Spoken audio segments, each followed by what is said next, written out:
Hey, what's up, folks? Welcome to another edition of Football Theory. I'm lifetime Longhorn Rod Babers, joined by the coach, former high school coach at Burn and Capel, Brownwood, Belton, Rotan. Also played college football at Abilene Christian. Coached there for multiple stints as well. Also was on the staff at the University of Texas for multiple head coaches and multiple stints. It is Coach Bob Shipley. You can find his work these days at shipleyranches.com. What's going on, Coach? How you doing? Hey, what's happening, man? I'm like CJ Bogle. I'm my inner CJ Bogle coming out. I'm in my truck getting ready to watch 2034 Prospect Stone Shipley in a little 7-on-7 tonight in Round Rock. Oh, hey, don't get Longhorn fans excited now. They'll start following them for real. You joking. They want to know when the next Shipley legacy is coming. The Shipley family's been good to us. Yeah.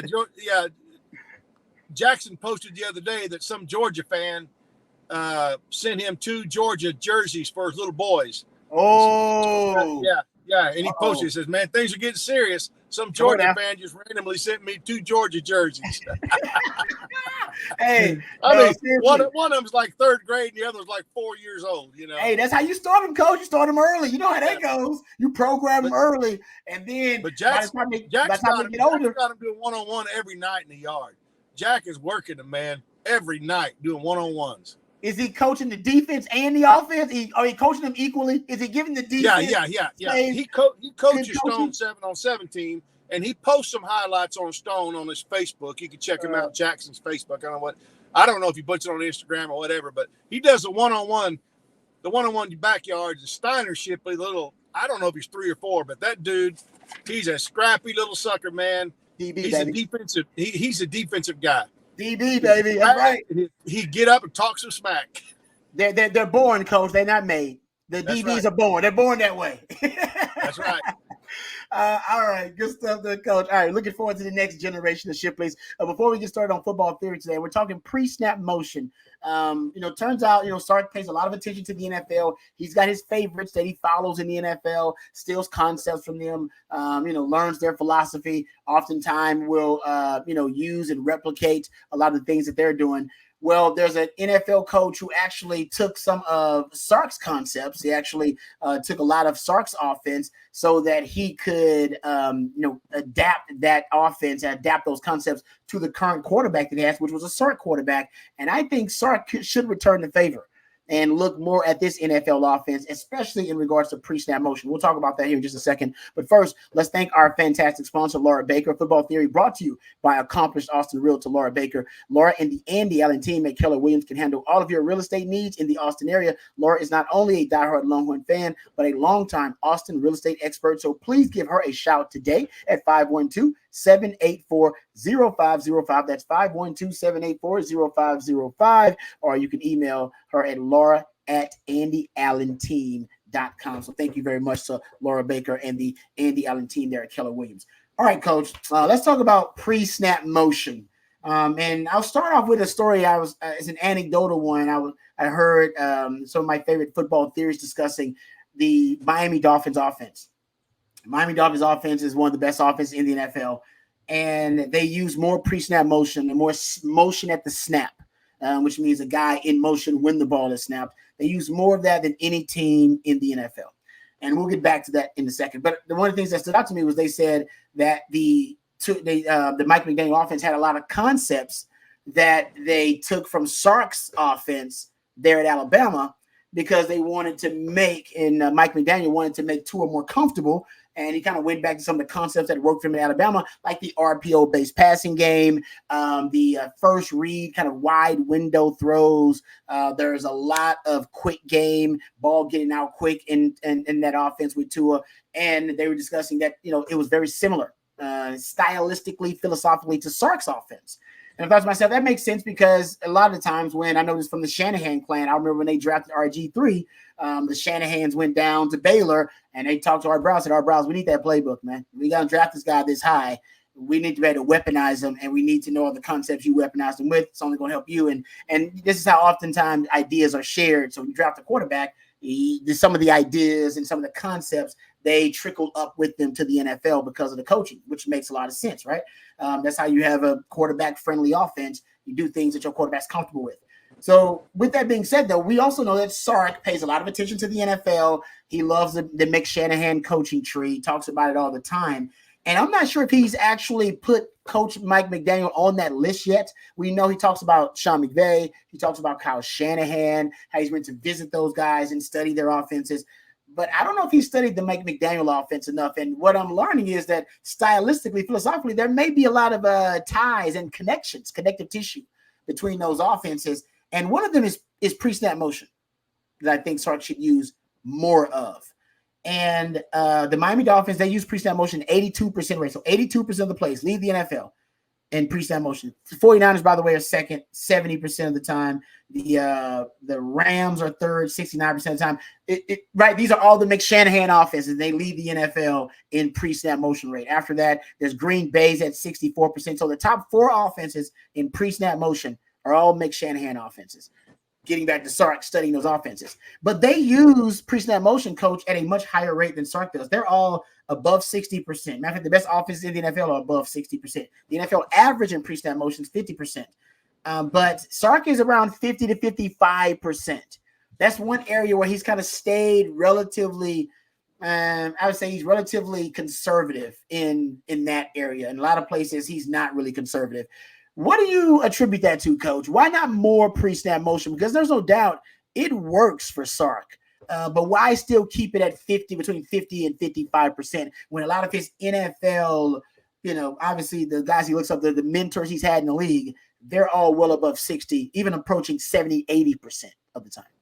Well, I've been studying it lately a little bit too. I don't dive into the numbers like you do, but just philosophically, I think maybe I'm wondering if he doesn't have a way to call off the motion if the defense has already given him what he wants.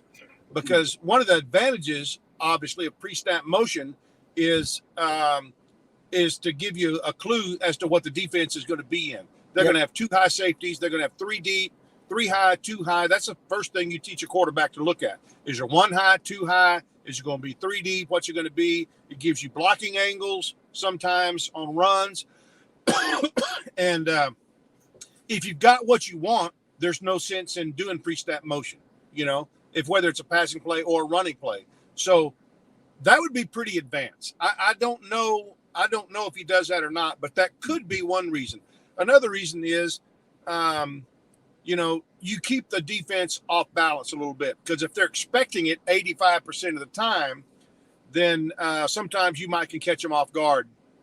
Which they're not expecting it that much for us because we don't run it that much, although I would not be opposed to that personally.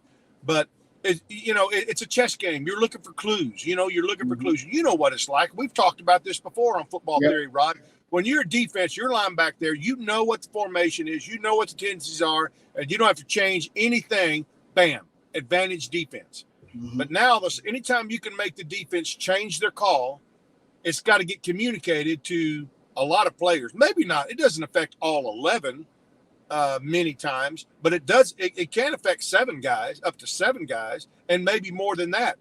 Because now when you pre-snap motion, you change the strength. And so the defensive line, lots of times, they just need to know what the strength is, whether they're going to play, what we call an over or under, which is 3 and a 1 or 1 and a 3.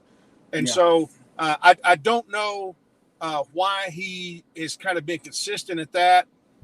I think, like I said, I would like to think that maybe if you get what you want, then they call off the motion and run the play, But a lot of times you have to have the motion to get you into whatever scheme that you're going to run, especially if it's a passing game.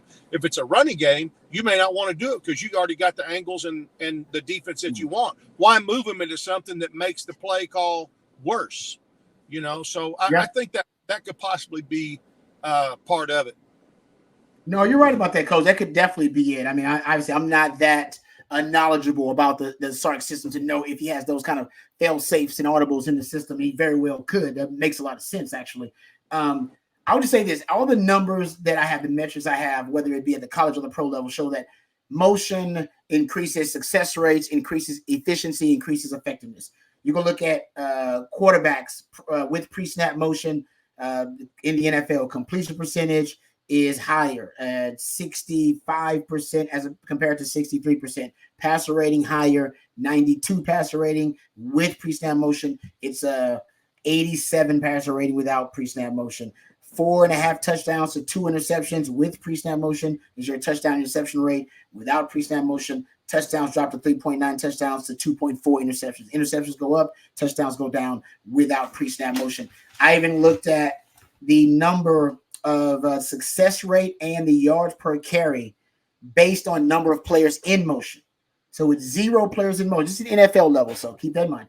At the NFL level, 0 players in motion, 45% success rate. Success rate is you get 50% of the yards needed for the first down on first down, at least 70% of the yards needed for the first down on second down, and 100% of the yards needed to get a first down on third and fourth down. So 50, 70, and 100%.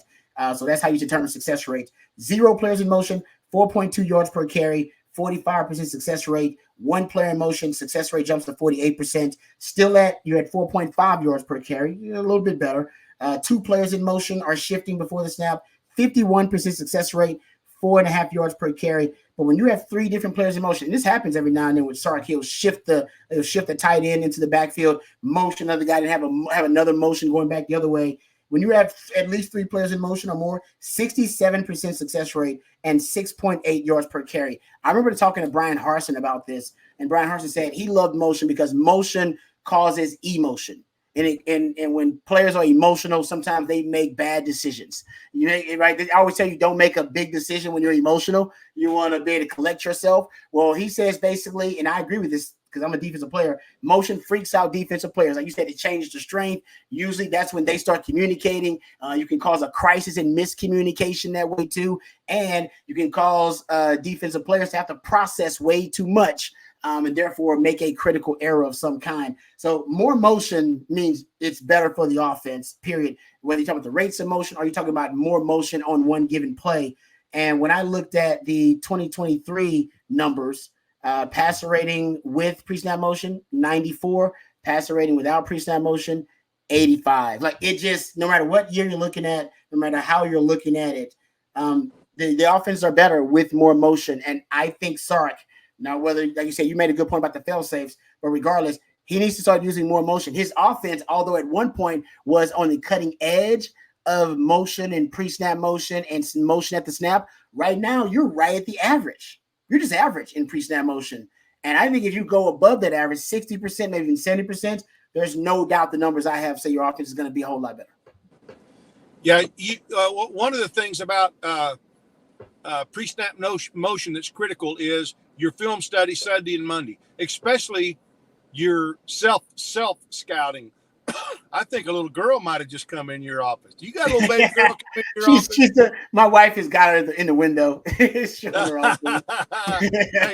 I don't see eyes light up very often, but it was a girl. I knew it was a girl. I just didn't know if it was that little girl. It's both of them. Yeah, okay. But the self-scouting is critical because using motion is great, but if it gives a defensive advantage, if you motion too often and run the same plays with certain motions, then obviously that puts the offense at a disadvantage. If you'll notice, Sark will mix it up. He doesn't do the same motions with the same plays that often. He'll find a lot of different ways to do motion to run the play. That's what's critical. Just running motion, just to be running motion, doesn't do you a lot of good. The first series, maybe even the first quarter, is very critical in running motion because I promise you, he's got guys in the press box that are writing everything down, how the defense adjusts to every motion, because it's very difficult for a defense to go into a game and have more than one adjustment to motions. Yes, you can't say, okay, the first quarter we're going to do this adjustment, the second quarter. No, you can't do that. Once you see how they're going to adjust, advantage offense. Agreed. And I promise you, he's got guys in the press box, more than one, that's charting the defense's response to motion, and then they're getting that word. You see him down there. He's not out there clapping for the defense. And he's on one knee or he's on the bench, and he's talking to those guys, and he's writing because he's going to make sure that that he's getting what he wants. And if he doesn't want it, he'll try something else. Usually there's always going to be a plan B. Okay, if they adjust this way, then we're going to come back and do this. But I think it's very rare for a defense to have very many adjustments to motions other than what you can do at halftime. And, of course, same thing in the third quarter. they're going to chart it every time we're in motion. And when there's a change, you have to realize, you have to understand, you have to try to figure out, was it a bust? Mm-hmm. Did somebody bust, or is this their real plan, their answer to our motion? So it's a great move offensively in the chess game of football. Yeah. And like I said, last 3 years, I've clocked Sark at 55%, 55%, around 53%. I mean, he's pretty consistent. That's the rate of motion he likes. My suggestion would be ratchet it up to 65%. And you're right, it may be a little bit more difficult. Here's another thing, Rod. It could be that once his guys that are charting the motion, if they're not getting the adjustment they thought they were going to get, then he may say, okay, this is not doing us much good to do this motion. Let's don't do it, because they're giving us what we want without the motion. So there's a lot that can go into it that the most of us don't know the reason behind what he's doing. But it very well could be that. It could be a lot of things, but you have to realize the game of football is so much like chess. It can get very complicated. And the more you can confuse the defense, you just don't confuse yourself, you know? That can happen sometimes too. Trust me, all these numbers, that can happen sometimes too. I'll just throw this out there before we end this thing. At Bama. So the new thing that I've been charting, and that's a new term you'll hear, is targets to motion. That is a target to a player who was in motion prior to the snap or at the time of the snap. And Miami Dolphins, they're famous for it. A lot of teams are the motion at the snap and then targets to a player who was in motion. In 2020 at Alabama, Sark's offense had 0 incompletions when they targeted a player who was in motion prior to the snap. In 2021 at Texas, completion percentage was 81% when you target player in motion. In 2022, 81%. In 2023, it was 78%. Your explosive play rate in 2021 with targets in motion, you were your first down rate, you were over 30%. Your explosive play rate in 2023, you were over 23%. Your first down rate in 2023, targeting players who were in motion prior to the snap or at the time of the snap, you're over 23%. Your yards per attempt, you're over 10 in 2023. Yards per attempt, over 10 in 2022. You're over 8 in 2021. I mean, no matter which way you look at it, Coach, that is a really effective, lethal concept for Texas. More motion and then targets to motion. I would like to see them both increase. Sark is a brilliant offensive mind, so he doesn't need help from us. But the numbers tell me that the offense would be even better if he increased the rates of pre-snap motion and targets to motion. So there you go. All right. We'll come back next week with another edition of Football Theory. Before we get out here, let's thank Laura Baker. Football Theory brought to you by Accomplished Austin Realtor Laura Baker. Laura and the Andy Allen team at Keller Williams can handle all of your real estate needs in the Austin area. Laura is not only a diehard Longhorn fan, but a longtime Austin real estate expert. So give her a shout today at 512-784-0505. That's 512-784-0505, or visit Laura at andyallenteam.com. All right, Coach, thank you very much for the knowledge as always. I always leave here a smarter football theorist. Thank you to Matthew behind the scenes, always hooking it up and making the magic happen. Thank you to Laura Baker for all of her support of Football Theory. We're very grateful to have her on the On Texas football team. And thank you to all of you guys out there for listening and watching another edition of Football Theory. Until next time, for Coach, for myself, for Matthew, hook 'em.